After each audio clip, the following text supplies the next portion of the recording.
अस्सलामु अलैकुम वरहमतुल्लाहि वबरकातुह। जी हाँ, आप लोगों की फरमाइश पर मैं एक बहुत ही ख़ास वीडियो लेकर हाजिर हुआ हूँ। कोरोना वायरस पर मजमून कैसे लिखें।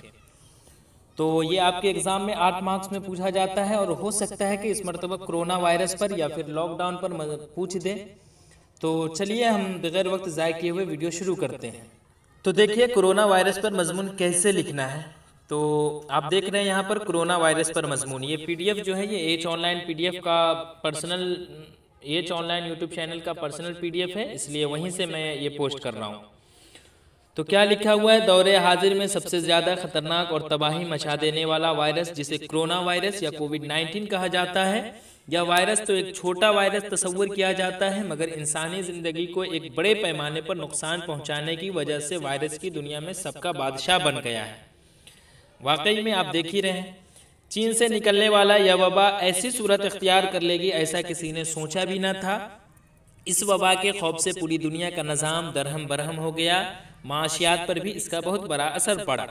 जी हाँ, आज भी हम लोग लॉकडाउन में ही जी रहे हैं, क्योंकि आज से नहीं, ये 2019 से ही है और अभी भी हम लोग लॉकडाउन में ही जी रहे हैं और आज भी कॉलेज बंद है। आगे देखिए, कोरोना वायरस ने अभी तक लाखों अफराद की जानें ले ली है, बिल्कुल, और यह सिलसिला अभी तक जारी है। इससे बचने के लिए हुकूमत ने मास्क और सैनिटाइजर इस्तेमाल करने की अपील की है, साथ ही सोशल डिस्टेंसिंग का भी ख्याल रखने को कहा गया है। बावजूद इसके आज भी लोग बेपरवाह होकर घूम रहे हैं, जिससे पता चलता है कि लोगों ने खुद को इस खौफ से आज़ाद कर दिया है। कोरोना वायरस एक ऐसा वायरस है जो सांस के जरिए इंसान के अंदर दाखिल हो जाता है, जिसकी वजह से जुकाम, सर दर्द और सांस लेने में परेशानी होती है। मुश्तबा मरीजों से मेल जोल रखने वाले अफराद में इस वायरस की मुंतकली का खतरा बढ़ जाता है। अगर मर्ज बढ़ जाए तो नमूनिया हो जाता है और नमूनिया बिगड़ गया तो मरीज की मौत भी हो सकती है। माहिरीन सेहत के मुताबिक इन्फेक्शन से लेकर अलामात ज़ाहिर होने तक 14 रोज़ लग सकते हैं।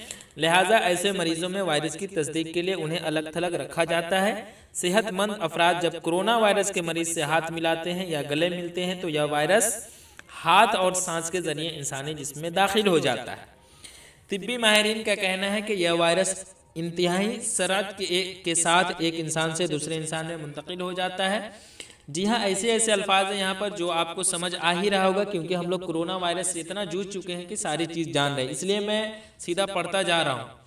लिहाजा इस वायरस में मुब्तला मरीजों का इलाज करने वाले तिब्बी अमले को भी इंतहाई सख्त हिफाजती इक़दाम करना पड़ते हैं।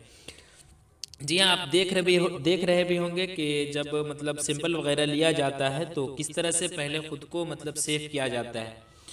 आगे माहिरीन सेहत के मुताबिक बाकायदगी से हाथ धोना, मास्क का इस्तेमाल, खांसी और छींक के वक्त टिश्यू पेपर या रुमाल इस्तेमाल या आदमी दस्तयाबी की सूरत में कहनी से नाक को ढांप लेना इस वायरस से इंसान को महफूज बनाता है। कोरोना वायरस के मुश्तबा मरीज से बगैर हिफाजती इक़दामात यानी दस्ताने या मास्क पहने बगैर मिलने से गुरेज की भी हिदायत की गई है। माहिरीन के मुताबिक गोश्त और अंडों को अच्छी तरह पकाना भी हिफाजती तदाबीर में शामिल है। कई माह से तालीमी इदारे बंद हैं, आज भी बंद है, आप देख रहे हैं। तिजारती सरगर्मियाँ भी ठप है, लाखों लोगों की नौकरियाँ छूट चुकी है। यह सब कोरोना वायरस का नतीजा है। हमें चाहिए कि हम अपनी ज़िंदगी के फितरत के मुताबिक गुजारें ताकि इस वबा से निकल सके। तो ये रही छोटी सी वीडियो, आप 2-3 मरतबा सुन लेंगे, खुद ब खुद दिमाग में सारी बातें आ जाएगी। और दिमाग में क्या सारी बातें आएगी, इतना हम लोग कोरोना वायरस से जूझ चुके हैं कि सारी चीज़ें हम जानते ही हैं। बस आपको उर्दू लिखना आनी चाहिए, आप आराम से लिख लोगे एग्ज़ाम हॉल में। तो चलिए आज के लिए बस इतना ही, इंशाल्लाह फिर मैं एक नई वीडियो के साथ आऊँगा। तब तक के लिए खुदा हाफिज़।